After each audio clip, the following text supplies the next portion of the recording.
علی بھائی، آپ نے پاکستان کے بڑے بڑے شہروں میں مزید اکیڈمیز کیوں نہیں بنائی ہیں اور نہ کوئی مسجد بنائی ہے؟ صرف ایک ہی اکیڈمی پر کیوں اکتفا کر لیا؟ اس لیے کہ اس طرح کی چیزوں سے پھر فرقے بن جاتے ہیں. اگر آپ یہ کام کرنا شروع کر دیں گے تو فرقہ واریت والا معاملہ ہو جائے گا. اگر آپ مساجد بنانا شروع کر دیں گے تو مساجد کا تو مطلب ہے فرقہ، کیونکہ مسجد آپ کو پتہ ہے آپ کے ملک میں مسجد رجسٹر کرانی ہو تو فرقے کا نام لکھوانا پڑتا ہے. یہ ہماری اکیڈمی جب رجسٹر ہو رہی تھی ہمیں مصیبت پڑ گئی. وہ کہتا ہے فرقہ بولیں، تو ہمارے بھائی کہتے تھے آپ لکھیں مسلمان. وہ کہتے ہیں یہ کون سا فرقہ ہوتا ہے؟ یہ پاکستان جو اسلام کا قلعہ ہے وہاں یہ حالت ہے کہ لوگ کہتے ہیں کہ یہ کون سا ہوتا ہے، خالی بھی کوئی مسلمان ہو سکتا ہے. یہ ہماری یعنی آپ دیکھ لیں کس پستی میں ہم لوگ گر چکے ہیں. آپ بریلوی دیوبندی اہل حدیث شیعہ اپنے آپ کو کہیں، لوگ کہیں گے ہاں یہ تو ہوتا ہے. آکے مسلمان وہ کہتے ہیں یہ کیا ہوتا ہے. تو بال ہم نے ضد کروا کے اسی کے نام کے اوپر رجسٹر کروائی تھی. پھر مسجد کی تو ضرورت نہیں ہے. مسجد کی ضرورت اس کو ہوتی ہے جس نے مسجد کے ذریعے چندہ کمانا ہوتا ہے یا جس کا یہ عقیدہ ہوتا ہے کہ فلاں کے پیچھے میری نماز نہیں ہوتی. ہماری تو اتنی مسجدیں آپ دیکھ لیں، پورے شہر میں مساجد ہی ہیں. بریلویوں کی مسجد آ جائیں ادھر نماز پڑھ لیتے ہیں، دیوبندیوں کی آ جائیں وہاں پڑھ لیتے ہیں، اہل حدیث کی آ جائیں وہاں پڑھ لیتے ہیں. میں تو ایک خاص مسجد میں نماز بھی نہیں پڑھتا، پھر آ کے پڑھتا ہوں، جہاں موقع مل جائے پڑھ لیتے ہیں. تو آپ لوگ تو شاید ادھر تک رہتے ہیں، میں تو شیعہ کی امام گاہ میں بھی چلا جاتا ہوں نماز پڑھنے کے لیے. ٹھیک ہو؟ تو اس لیے یہ مساجد والا مسئلہ ان لوگوں کے ساتھ اٹیچ ہوتا ہے جو لوگ چندے اکٹھا کرنا چاہتے ہیں یا اور ان کی چیزیں اس کے ساتھ جڑی ہوتی ہیں. ہمارے ساتھ بھی اکیڈمیز بھی بنانے کی ضرورت نہیں ہے. اس کی وجہ یہ کہ ہمارا سارے کا سارا دعوت کا کام الیکٹرانک دعوت ہے، ای دعوت ہے، سوشل میڈیا پہ ہے. اس کے لیے اکیڈمی فزیکلی ایک جگہ میں نے آپ کو بتایا یہ اکیڈمی بھی نہیں ہے. یہ صرف ہفتے میں ایک دن صبح 11 سے لے کے مغرب تک اتوار کے دن کھلتی ہے. یہ ایک ہماری آپ سمجھ لیں اسٹوڈیو ریکارڈنگ کی ایک جگہ ہے. باقی یہاں پہ جتنے 100 کے قریب لوگ آ جاتے ہیں وہ تو چلے فزیکلی سامنے ہوتے ہیں. ظاہر ہے کہ مجھے تو بڑا عجیب لگتا ہے، مجھے نہیں سمجھ آتی یہ علماء کس طرح اکیلے کیمرے کے آگے بیٹھ کے ریکارڈنگ کرا رہے ہوتے ہیں. یہ تو پوری ایکٹنگ ہی لگتی ہے. اور پھر ریکارڈنگ میرے خلاف کروا رہے ہوتے ہیں اور کیا کہہ رہے ہوتے ہیں، اس کو تو کوئی جانتا ہی نہیں ہے، یہ پتہ نہیں کیوں ویڈیو چڑھاتا رہتا ہے. اور خود اپنا حال یہ ہے کہ اکیلے بیٹھ کے میرے خلاف ویڈیو چڑھا رہے ہوتے ہیں. وہ اپنے جاننے کی حالت یہ ہوتی ہے. اگلے دن ایک بندے نے ایک ویڈیو چڑھائی ہوئی، عرب سے ہی کوئی تھا، کوئی پاکستانی تھا یا کوئی انڈین تھا. وہ کہنے لگا جی انجینئر محمد مرزا کی تو یہ اوقات ہے، اس سے کوئی امام مسجد دنیا میں کسی مسجد میں نہ رکھے. اور وہ بتا بالکل ٹھیک کہا اس نے. اللہ کے فضل سے یہی اسی اوقات میں ہی ہم رہنا چاہتے ہیں. تو اگر جس کی اوقات آپ کی نظر میں آپ کی اس کی نوٹوریس بات بیان کر رہے ہیں تو پھر تو آپ کو اس سے ٹینشن نہیں لینی چاہیے. جس کی یہ بھی اوقات نہیں ہے تو یہ آپ کی پوری دنیا کے سارے علماء مل کے ایک بندے کے خلاف کلپ کیوں چڑھا رہے ہیں جس کی اوقات یہ ہے. تو آپ کو صرف مسجد کی امامت ملی ہوئی ہے، جو پیچھے آپ کے کھڑے ہیں نا وہ سارے انجینئر صاحب کے اسٹوڈنٹس ہی ہیں.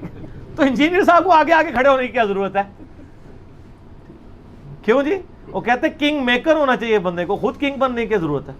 تو اللہ کے فضل سے یہ اللہ کے نبی کے مجاہد پوری دنیا کے اندر موجود ہیں. میرا یہ چیلنج ہے دنیا میں کوئی بندہ اردو بولتا ہو کہیں پہ بھی، ایون بنگلہ دیش میں ہو، نیپال میں ہو، انڈیا پاکستان میں ہو یا آپ یورپ میں، امریکہ میں، ہر جگہ دنیا میں یعنی 50% زیادہ لوگ تو اردو اسپیکنگ ہیں، سمجھنے والے ہیں. اور اس کا تھوڑا سا بھی دین کی طرف شغف ہو، آپ اس سے میرا نام پوچھ کے تو پتہ کر لیں. تو جس کو یہ نہ اس کو امام مسجد بھی کوئی نہ رکھے تو وہ آپ جو ہے نا وہ اپنی اسی جو ہے وہ خواہش کے اندر رہے. ٹھیک ہے، تو ہمیں تو خوشی ہے اسی طرح آپ رہیں، ہماری کامیابی بھی اسی میں. واقعی ہمیں کوئی امام مسجد نہیں رکھتا اور نہ امام مسجد لگنا چاہیں گے، ضرورت نہیں ہے. اچھا علی بھائی، یہ بتائیں کہ آپ کو چندے کے نام سے اتنی نفرت کیوں ہے اور وہ چندہ لینے کے کیوں مخالف ہیں، جبکہ خود نبی صلی اللہ علیہ وآلہ وسلم بھی صحابہ کرام سے انفاق فی سبیل اللہ وصول فرماتے تھے؟ میں نے چندے کو کبھی نعوذ باللہ حرام نہیں کہا. میں اس کے اوپر وہی بات کروں گا جو بخاری مسلم میں حدیث ہے کہ اے عائشہ تیری قوم اگر نئی نئی جھالیت سے نہ پھری ہوتی تو میں حتیم کو کعبے میں داخل کر دیتا ابراہیمی بنیادوں پر. اب ابراہیمی بنیادوں پر خانہ کعبے کو داخل کرنا ایک مستحب کام تھا، نبی علیہ السلام نے نہیں کیا فتنے کے ڈر سے. تو آج بھی تو فتنہ آپ دیکھیں مال کے ساتھ کتنا فتنہ جڑا ہوا ہے، کتنا نقصان ہو رہا ہے کہ لوگ دین سے مال ہی کمائی جا رہے ہیں، دین کا کام کوئی نہیں کر رہے، الٹا وہ مال ان کے لیے فتنہ بنا ہوا ہے. میں اس لیے خلاف ہوں. میں نے کبھی چندے کو حرام نہیں کہا، بلکہ میرے پلیٹ فارم سے تو کئی سالوں سے چیزیں اپلوڈ ہو رہی ہیں کہ جو دعوت و تبلیغ کا کام کر رہے ہیں، علماء ہوں یا ہمارے انٹرنیشنل سپیکرز ہوں، آپ ان کو فائنینشلی سپورٹ کریں. لیکن ہمیں معاف رکھیں, ہمیں ضرورت نہیں, ہمیں یہ ریسورسز اویلیبل ہیں, یوٹیوب اویلیبل ہے, انٹرنیٹ کا کنیکشن اپنی جیب سے لیا ہوا, چل رہا ہے معاملہ, ان سے بہتر انداز میں چل رہا ہے. اور سر جن کے پاس کروڑوں اربوں کے بجٹ ہیں, ان کی اوقات یوٹیوب پہ یا انٹرنیشنل لیول پہ یہ ہے کہ 200-250 سے زیادہ بندے ان کی ویڈیوز نہیں دیکھتے اگر وہ چڑھا دیں. ہمارا ان کا کوئی مقابلہ ہے؟ تو اگر پیسے سے ہی کچھ ہونا ہوتا تو لوگوں کے دل جیتے جاتے, یا آپ لوگوں تک بات پہنچانے کے قابل ہوتے تو یہ لوگ پہنچا لیتے نا. تو ضرورت نہیں ہے.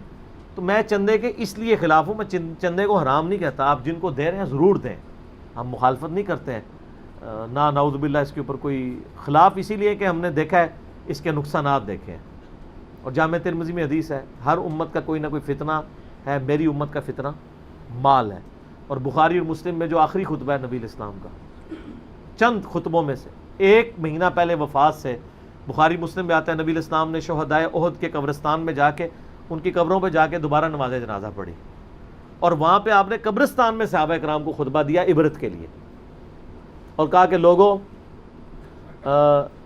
ان قریب, یعنی میں اللہ کے پاس جانے والا ہوں, میں تمہارا وہاں پر پیش رو ہوں گا, میں اپنے حوض کوثر کو بھی اس وقت دیکھ رہا ہوں, اللہ تعالیٰ نے آپ کو دکھا دیا. اور ایک روایت میں مسلم کیا آتا ہے کہ میرا ممبر اس وقت حوض کوثر پہ لگا ہوا ہے, یعنی میں فزیکلی وہ میدان محشر دیکھ رہا ہوں, اللہ نے دکھا دیا ٹائم میں ٹریول کروا کے. مجھے اللہ کی قسم اپنے بات تم سے یہ خدشہ نہیں ہے کہ تم شرک کرنے لگو گے. ایک اور روایت میں مجھے یہ بھی خدشہ نہیں کہ تم بھوکے مرو گے, البتہ مجھے یہ ڈر ہے کہ تم میرے بعد دنیا کے مال میں پھنس جاؤ گے, پھر اس مال کی محبت میں تم ایک دوسرے کو قتل کرو گے, اور پھر تم بھی ویسے ہی تباہ و برباد کر دیے جاؤ گے جس طرح اگلی قوم ہے. تو ہو گیا تباہ و برباد. تو دنیا میں ہماری اس ٹائم ورتھ ہے, کہنے کو تو ہم 1.5 ارب مسلمان کہتے ہیں, لیکن ہماری اوقات کیا ہے دنیا کے اندر, اسی محبت کی وجہ سے. آپ ذرا اسلامک ہسٹری تو پڑھ کے دیکھیں خلفائے راشدین کے بعد کس طریقے سے ایک بھائی کو قتل کر کے خلافت پہ. مجھے تو یقین کریں, مجھے آج بھی یاد ہے جب میں نے تاریخ الخلفاء پڑھی تھی جلال الدین سیوطی کی, میں اس وقت انجینئرنگ یونیورسٹی میں میکینیکل انجینئرنگ میں فرسٹ ایئر کا اسٹوڈنٹ تھا 1995 میں. مجھے تو کئی دن تک نیند ہی نہیں آئی تھی, اور میرا دل اتنا کھٹا ہوا کہ یار ہمارے مسلمان حکمران یہ رہے ہیں جن کا ہم اتنا کہتے ہیں ہم نے پوری دنیا پہ حکومت کی ہے, کھے اور مٹی کی ہے, یہ کچھ کرتے رہے ہم, قتل و غارت. میں اب خود ایک مغل خاندان سے تعلق رکھتا ہوں, لوگ اپنے خاندان کے اوپر بڑا فخر کرتے ہیں. ہمارا خاندان آپ کو پتہ ہے کہ ایک حکمران خاندان رہے سب کانٹیننٹ کے اندر, تاتاریوں کی اولاد میں سے ہیں مغل. سلطنت عثمانیہ بھی وہ مغلوں کی اولاد, یعنی وہی تاتاریوں کی اولاد تھے. یہاں پہ پیرلل میں یہاں پہ ان کی حکومت تھی جو مغلوں کی, وہ بھی تاتاریوں کی اولاد تھی جو بعد میں مسلمان ہوئے, کعبے کو مل گئے پاسباں صنم خانے سے.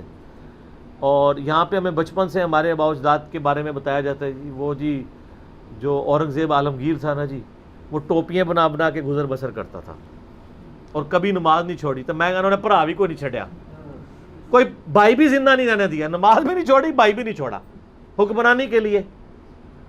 ان حکمرانوں کے ہم رونے روتے ہیں اور ہم بڑا پیش کرتے ہیں جی ہماری, یہ صرف مسلمان حکمران تھے, اسلامی حکومتیں نہیں تھیں. یہ میرا سلطان ڈرامہ میں نے دیکھا نہیں, مجھے بتایا جیو والوں نے ڈب کیا ٹرکی کا, اس میں پوری آپ کو سلطنت عثمانیہ نے جو ماشاء اللہ تعالیٰ جو وہ اسلامی خدمات کرتے رہے ہیں, 300 انہوں نے لونڈیاں رکھی ہوئی تھیں اپنے حرم کے اندر, اور آج ہم روتے ہیں جی سلطنت عثمانیہ ختم ہو گئی, یہ ہو گئی. وہ جب تھی تو تب بھی کیا تھا, صرف حکمران کی ڈیٹرنس کی بنیاد کے اوپر آپ بات کر رہے ہوتے ہیں کہ چلو جی مسلمانوں کے ایک ہے یہ, لیکن جو اس کے ساتھ نیگیٹو چیزیں جڑی ہوئی ہیں ان کو بھی ہائی لائٹ کریں نا. تو یہ سارے کا سارا کیا تھا, مال کا فتنہ. اس لیے مال کے اس معاملہ, باقی تو چندہ نبی الاسلام نے مانگا ہے اور دعوت و تبلیغ کے کام کے لیے, اس میں کوئی شک نہیں ہے, لیکن نبی الاسلام نے دین کے لیے مانگا ہے نا, اپنی جدادیں تو نہیں بنائی ہیں. بخاری مسلم کی حدیث ہے, عائشہ کہتی ہیں نبی الاسلام کی وفات اس حال میں ہوئی ہے کہ بعض اوقات 1 مہینہ, بعض اوقات 2 مہینے, بعض اوقات 3 مہینے تک ہمارے گھر میں چولہا نہیں جلتا تھا, اور 2 کالی چیزوں پہ گزارا ہوتا تھا, کھجور اور پانی کے اوپر. اور یہ بھی نہ سمجھیں کہ کھجوریں کوئی ماشاءاللہ کوئی پیٹیاں آتی ہوں گی, 2 کھجوریں اور 1 میٹھے پانی کا پیالہ صبح کے وقت, اور 2 کھجوریں شام کے وقت, یہ ٹوٹل خوراک ہوا کرتی تھی. 2 کھجوریں. یہ اس شخص کی بات ہو رہی ہے کہ جس کو اللہ تعالیٰ نے اس کائنات کا امام بنا کے بھیجا. بخاری مسلم کی حدیث ہے, اے اللہ محمد اور آل محمد کو بس اتنا ہی رزق دینا کہ ان کے روح اور جسم کا رشتہ برقرار رہے, مجھے زیادہ نہیں مال چاہیے. آپ کو زیادہ شوق ہے نا تو میرا یوٹیوب پہ ایک کلپ ہے سیدنا ابو ذر غفاری کے اوپر, وہ آپ 10 دفعہ سنیں, 10 دفعہ آپ کی آنکھوں میں آنسو نہ آئے تو بتائیے گا دنیا کی مال کی محبت کو کس طرح کنڈیم کیا گیا حدیث میں. اور زہد کے امام سیدنا ابو ذر غفاری رضی اللہ تعالیٰ عنہ علیہ السلام کی میں نے بایوگرافی اس میں بتائی ہے. یہ میں سب کو وصیت کرتا ہوں کہ مال کی جب بھی بات ہو یوٹیوب پہ ابو ذر غفاری اور انجینئر محمد علی مرزا لکھیں اور وہ کلپ ایک دفعہ ضرور دیں, تو آپ کو پتہ چلے گا یہ فتنہ کتنا خطرناک فتنہ ہے. ٹھیک ہوگا جی. اچھا علی بھی یہ بتائیں کہ چندہ کے لیے بغیر چندہ لیے بغیر آپ کا سسٹم کیسے چل رہا ہے؟ کیا آپ کو یہود و نصارہ کی طرف سے فنڈنگ تو نہیں ہے؟ ہاں, یہود و نصارہ نے مجھے کیوں فنڈنگ کرنی ہے میرے بھائی؟ یہ ہمارے ملک کے اندر نا یہ بڑا ایک عام طریقہ ہے, کسی کو کہنا یہود و نصارہ کی فنڈنگ, یا یہ گالی نہیں دینی تو اسے کہنا ہے قادیانیوں کا ایجنٹ. ٹھیک ہے, اور یہ سارے وہ لوگ کہہ رہے ہوتے ہیں جو خود ایجنٹ ہوتے ہیں. مزے کی بات یہ ہے, خود باہر کے ملکوں سے وہ چندہ لے رہے ہوتے ہیں, وہ یہ سمجھ رہے ہوتے ہیں کہ ہم بھی یہی کر رہے ہیں تو یہ بھی یہی کر رہا ہوگا. نہ سر, اچھے لوگ بھی دنیا میں ہیں. ٹھیک ہے, تو باقی وہ اکیڈمی کا میں نے آپ کو بتایا ہم نے رسپانسبلٹیز بانٹی ہوئی ہیں, تو اس لیے ہمیں چندہ لینے کی ضرورت نہیں پڑتی. یہود و نصارہ نے کیوں دینا یار؟ 2500 روپیہ مہینہ میں انٹرنیٹ کے کنیکشن کا اپنی جیب سے نہیں دے سکتا. 100 بندے کو میں چائے یا سموسہ نہیں کھلا سکتا, میں نے ان کو دیگیں پکا کے تو نہیں کھلانی ہے. تو یہ خرچہ ہم ضرورت ہی نہیں پڑتی خرچے کی. تو کوئی یہود و نصارہ سے کوئی فنڈنگ نہیں آ رہی ہے. سر ہم تو مسلمانوں سے فنڈ لینے کے روادار نہیں ہے, تو یہود و نصارہ نے ہمیں کیوں فنڈنگ کرنی ہے؟ یہود و نصارہ نے ہمیں یہ فنڈنگ کرنی ہے اس بات کے اوپر کہ یہ امت جس کو صدیوں سے لوگوں نے کتاب و سنت سے دور کر کے بابوں کے پیچھے لگایا تھا, ایک بندے نے آ کے انہی کتابوں کے ساتھ لگا دیا ہے, اس کی فنڈنگ کرنی ہے. وہ کب چاہیں گے کہ آپ ان کتابوں کے ساتھ جڑیں؟ ان کتابوں کو چھاپتے تھے آپ لوگ, اپنے شوکیسوں میں رکھتے تھے, ہم نے پبلک کے ہاتھ میں پکڑا دیے. اس کے اوپر یہود و نصارہ نے فنڈنگ کرنی ہے. یہود و نصارہ نے فنڈنگ ان لوگوں کو کی ہے جو ممبر پہ چڑھ کے یہ کہتے ہیں قرآن و حدیث ڈائریکٹ نہ پڑھنا, گمراہ ہو جاؤ گے. کیونکہ یہ کوئی یہودی اور عیسائی یہ بات کر سکتا ہے. اگر آپ کو کوئی عیسائی آ کے کہ یار قرآن جو ہے نا یہ تو اس کتاب کو پڑھنے سے بندہ گمراہ ہو جاتا ہے, تو آپ اسے لڑ پڑیں گے. لیکن یہودی نما مولوی جو مسلمان ہے وہ ممبر پہ جمعے والے دن چڑھ کے جب کہتا ہے یار یہ قرآن حدیث ڈائریکٹ نہیں پڑھنا چاہیے, بندہ گمراہ بھی ہو سکتا ہے, آپ کہتے ہیں سبحان اللہ. تو یہود و نصارہ کا ایجنٹ وہ ہے جو کہتا ہے کتاب و سنت ڈائریکٹ نہیں پڑھنا, آپ گمراہ ہو جاؤ گے. اب آپ تلاش کریں وہ کون ہے. ہمارے علاوہ اگر آپ کو کوئی بندہ مل جائے ہمارے سوا کہ جو اس طرح کی آواز بلند کر رہا ہو, تو ہمیں بھی بتائیے گا, ہم بھی کسی ایسے بندے کو اپنے علاوہ مل لیں کہ جسے یہود و نصارہ سے فنڈنگ نہ آ رہی ہو. فنڈنگ ان لوگوں کو آ رہی ہے انڈائریکٹلی یا ڈائریکٹلی, جو ان کا ایجنڈا ادھر یہاں پہ لانچ کیا ہے. آپ دیکھ لیں یہاں پہ مسلمانوں کو آپس میں لڑوا رہے ہوتے ہیں, فرقوں کی بنیاد کے اوپر بانٹا ہوتا ہے, نان اسٹیٹ ایکٹر انہوں نے پالے ہوئے ہوتے ہیں.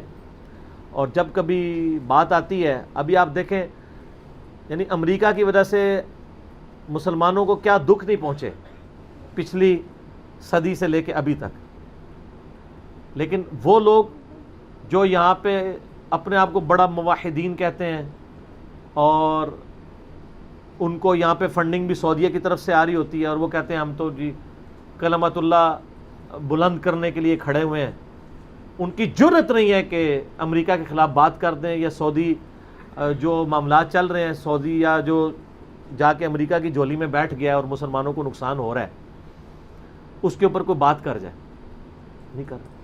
پچھلے دنوں آپ کو پتہ ہے سعودی حکمران نے خود بول کے کہا کہ ہم نے تو وابیزم جو ہے امریکہ کے کہنے پہ پھیلایا ہے. انہوں نے تو خود اعلان کر دیا ہم نے تو کوئی اللہ رسول کے لیے کام ہی کوئی نہیں کیا.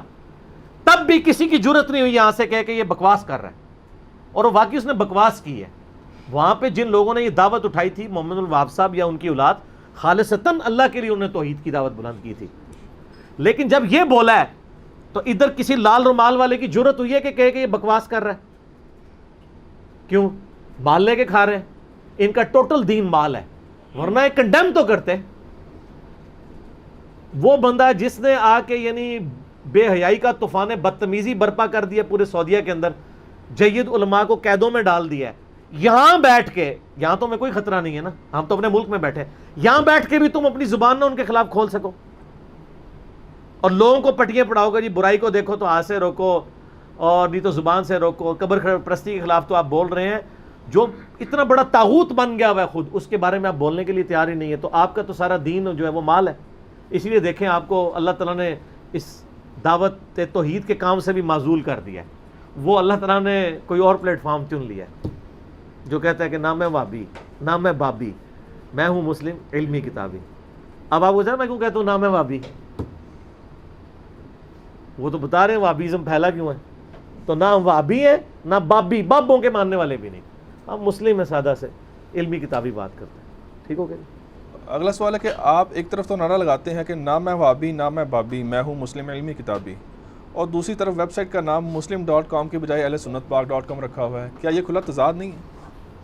کھلا تضاد نہیں ہے میرے بھائی, یہ آپ لوگوں کے شر سے بچنے کے لیے رکھا ہوا ہے. میں نے پہلے بھی اس کو کئی بار بتایا ہے کہ اگر ہم اس کا نام قرآن و سنت.com رکھتے تو آپ کے علماء نے کہنا تھا جی ہم قرآن حدیث کو نہیں مانتے, یہ کوئی نیا فرقہ بن گیا.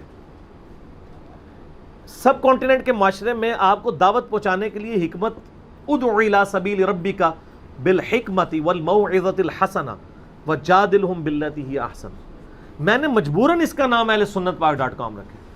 اگر یہ اہل سنت کا لفظ نہ ہوتا تو آپ میں سے جتنے یہاں لوگ 100 سے زیادہ لوگ بیٹھے ہیں اور پوری دنیا میں لاکھوں لوگ انورٹڈ کاموں میں گمراہ ہوئے ہیں, تو وہ گمراہ تو نہ ہوتے, وہ اپنی اسی گمراہی میں رہتے, یعنی ہدایت کی طرف نہ آتے. کئی لوگوں نے ہمیں کہا جی ہم نے تو پمفلٹ پڑھے اس لیے کہ اہل سنت لکھا ہوا ہے اس پہ, ویب سائٹ ہم نے اسی لیے کہ اہل سنت پاک.com ٹیگ لگا ہوا ہوتا ہے. یہ ان کی بوتھیاں اور ان کے وسوسے سیٹل کرنے کے لیے اس کا نام یہ رکھا تھا. ورنہ اگر آپ لوگ اتنے شریف ہوتے یعنی ایز اے امت تو ہم muslim.com بھی رکھ لیتے, کوئی فرق نہیں تھا. باقی ایک اور چیز ذہن میں رکھیے گا کہ جو ایک مین تفریق ہے سنی شیعہ کی, اس میں ہم اہل سنت کے منہج پہ ہیں. اس لیے آپ دیکھیں یہاں میں نے ساری اہل سنت کی کتابیں رکھی ہیں, چونکہ میں اہل سنت کا پلیٹ فارم یوز کر رہا ہوں منہج کا, اہل سنت منہج کا پلیٹ فارم یوز کر رہا ہوں. بریلوی دیوبندی اہل حدیث حنفی شافعی مالکی حنبلی کا پلیٹ فارم نہیں یوز کر رہا, اہل سنت کے منہج کا. تو اس لیے چونکہ اس منہج پہ ہوں, اس لیے اہل سنت پاک.com ہم نے ویب سائٹ کا نام رکھا ہے اس منہج کے پوائنٹ آف ویو سے. یہ فرقہ نہیں ہے. اگر کوئی کہتا ہے نا یہ کوئی اہل سنت فرقے کی بات ہو رہی ہے, تو میرے خیال آپ کے لیے اتنا ہی کافی ہے کہ میرے خلاف شیعہ کی ویڈیوز تھوڑی ہیں, اہل سنت فرقے کی ویڈیوز زیادہ ہیں. اس کے بعد بھی آپ یہ کہیں کہ یہ سنی فرقے کو سپورٹ کر رہا ہے تو اپنی عقل کا ہی ماتم کروائیں. اگر یہ سنی فرقہ سپورٹ ہو رہا ہوتا تو اہل سنت کے علماء کی ویڈیوز تو میرے خلاف نہ ہوتی, وہ تو بغلے میں جا رہے ہوتے کہ ہمارا یہ منہج پروموٹ کر رہا ہے. تو بریلوی دیوبندی اہل حدیث کتنی ویڈیوز ہیں, ہزاروں میں ہیں. تو اس کا مطلب ہے ان کو بھی پتہ چل گیا ہے کہ یہ وہ والا اہل سنت نہیں ہے, ان کے والا. اور ہم کہتے ہیں یہ جو وہ ہے نا, ان کا بھی اہل سنت وہ والا نہیں ہے جو کتابوں والا ہے, کیونکہ کتابوں کا دین اور ہے اور بابوں کا دین اور. تو یہ شر سے بچنے کے لیے نام رکھا ہوا ہے. باقی میری باتوں سے اگر آپ کو یقین نہیں آ رہا, آپ کوئی بیچ میں سے ایک آدھ جملہ اٹھانا چاہتے ہیں, صرف نام کے اوپر بحث کرنا چاہتے ہیں, میں تعلیمات کے سامنے رکھ رہا ہوں, میٹھی پوڑیا میں کڑوی بات آپ تک پہنچا رہا ہوں. میں رات کو مولانا مودودی رحمہ اللہ کی نا وہ ایک آڈیو ریکارڈنگ تھی, ان سے کسی نے سوال کیا کہ وہ چڑھائی ہوئی کسی نیٹ پہ کہ جی آپ کے اوپر علماء الزام لگاتے ہیں صحابہ کرام کے حوالے سے کہ آپ ان کی عزت نہیں کرتے. انہوں نے کہا کہ میری کتنی کتابیں ہیں, آپ دیکھیں ہم تو صحابہ کے اقوال سے ہی دین کو اخذ کر رہے ہیں. میرے چند ایک جملے جن کو وہ لوگ بھی مان رہے ہیں کہ ٹھیک ہے, اس کو اٹھا کے میری پوری کی پوری ساری علمی خدمات کو آپ لوگ دوسرے رخ کے اوپر بٹھانا چاہ رہے ہیں. تو اس کا مقصد ہے کہ ان کا بھی مقصد بیسیکلی میری اصلاح نہیں ہے, اپنا مطلب سیدھا کرنا ہے, جس طرح یہاں لوگ کرتے ہیں. اب میں کسی مسئلے میں بریلویوں کو سپورٹ کر دوں تو آپ نیچے کامنٹس دیکھیں کہ دیکھا اس کی اندر کی بریلویت ابھی تک نہیں گئی. اور اگر کسی مسئلے میں اہل حدیث کے کسی موقف کی تائید کر دوں تو بریلویوں کے کامنٹس آ جاتے ہیں دیکھا یہ چھپا ہوا نجدی ہے. ایک اہل حدیث نے میرے خلاف کلپ چڑھایا, وہ مناظر ہے پاکستان لیول کا, کہ میں تو پہلے دن سے کہہ رہا ہوں یہ دیوبندی ہے. سر کیسا بندہ کوئی ہو سکتا ہے بیک وقت وہ بریلوی بھی ہو, دیوبندی بھی ہو, اہل حدیث بھی ہو, اور اس کو لوگ شیعہ بھی کہتے ہوں, اور وہ بیچارہ بار بار چیخ کے کہہ رہا ہو کہ نہ میں وہابی نام ہے بابی، میں ہوں مسلم، علمی کتابی. اور جو ہوتے ہیں وہ تو بول کے کہہ رہے ہیں کہ ہم ہیں. ٹھیک ہے. اور مجھے پھر بتائیں ہمارے علاوہ کون سا ایسا بندہ ہے کہ جس کو سارے بیک وقت اس طرح کی گالیاں دے رہے ہوں؟ کوئی بھی نہیں ہوگا. سارے دے رہے ہوں. یعنی یہ تو ہوگا کہ اگر کوئی بریلوی ہے تو اس کو دیوبندی ضرور دے رہے ہوں گے، بریلوی تو نہیں دے رہے ہوں گے. سارے جس کو دے رہے ہوں بندہ لب کے دینا جی مگو. ٹھیک ہے. اور وہ بندہ بات بھی ٹھیک کر رہا ہوں. اگر غلط کر رہا ہوگا تو سارے پھر دے رہے ہوں گے. ہم تو پھر بھی گالی کسی کو نہیں دیتے. بہرحال یہ گالی سے زیادہ ان کے لیے تکلیف دہ ہے. اور یہ ہم نے حضرت حسان ابن ثابت سے سیکھی ہے. بخاری مسلم میں حدیث ہے، حضرت حسان ابن ثابت کو نبی علیہ السلام کہتے تھے اے حسان، تو جو مشرکین کے خلاف وہ اشعار کہتے تھے نا، تو پھر نبی علیہ السلام ان کے لیے دعا کرتے تھے اے اللہ روح قدس کے ذریعے حسان کی مدد فرما. اور پھر نبی علیہ السلام فرمایا حسان، ان کافروں پہ ہمارے تیر اتنے تکلیف دہ نہیں ہیں جتنی تیری شاعری جو ہے نا کافروں کے اوپر تکلیف دہ ہے. حالانکہ شاعری میں کوئی تیر بھی نہیں ہے، کیونکہ وہ اس طرح ان کا علمی رد کرتے تھے پھکیے دے کے، ظاہر ہے کہ وہ ان کو تکلیف ہوتی تھی. اس طرح ہمیں بھی کوئی جو ہے وہ جہاد بالفعل یا بالسیف کرنے کی ضرورت نہیں ہے. ہمارا ایک شعر ہی ان کو اتنی تکلیف دیتا ہے کہ نہ میں وابی نہ میں بابی، میں ہوں مسلم علمی کتابی. مسلم کا لفظ ان کو چڑھ دے دیتا ہے. یہ ان کی نوست ان پہ جو پڑی، اور ہمیں جو اللہ تعالیٰ نے اپنے محبوب صلی اللہ علیہ وآلہ وسلم کے مبارک قدموں تک پہنچایا، اس کے لیے یہی کافی ہے کہ ہم فخری اپنے آپ کو مسلم کہتے ہیں. میرا خیال اب ہم وقفہ کر لیتے ہیں. باقی انشاءاللہ تعالی ہماری یہ جو مجلس کا سلسلہ انشاءاللہ تعالی چلے گا وقفے کے بعد بھی. کافی سارے سوالات پڑے ہوئے ہیں، لیکن ظاہر ہے کہ یہ وقفہ تو ہم نے ہر دفعہ کرنا ہی ہوتا ہے. اللہم صلی علی محمد وعلی آل محمد کما صلیت علی ابراہیم وعلی آل ابراہیم انک حمید مجید. اللہم بارک علی محمد وعلی آل محمد کما بارکت علی ابراہیم وعلی آل ابراہیم انک حمید مجید. اللہ تعالیٰ سے دعا ہے جو حق بات میں نے کہی یا آئندہ بھی جو کروں گا اللہ تعالیٰ ہمارے دلوں میں راسخ فرمائے. اگر جذبات میں میرے منہ سے کوئی غلط بات نکل گئی اللہ تعالیٰ ہمارے دلوں سے اسے محو کر دے، مٹا دے، اور ہمیں معاف بھی کر دے. ہمیں کتاب و سنت کی تعلیمات پر عمل کر کے دوسرے بھائیوں تک پہنچانے کی توفیق عطا فرمائے. انشاءاللہ بقیہ سوالات ہم وقفے کے بعد لیں گے. سبحانک اللہم و بحمدک اشہد ان لا الہ الا انت استغفرک و اتوب الیک وما علینا الا البلاغ المبین. جزاکم اللہ. بسم اللہ والصلاة والسلام علی رسول اللہ وعلی آلہ واصحابہ اجمعین الی یوم الدین. الحمدللہ آج 4 اگست 2019 کو سنڈے کے دن علمی و تحقیقی مجلس نمبر 75 میں ہم بقیہ کے سوالات کا سلسلہ شروع کرتے ہیں. جی جناب.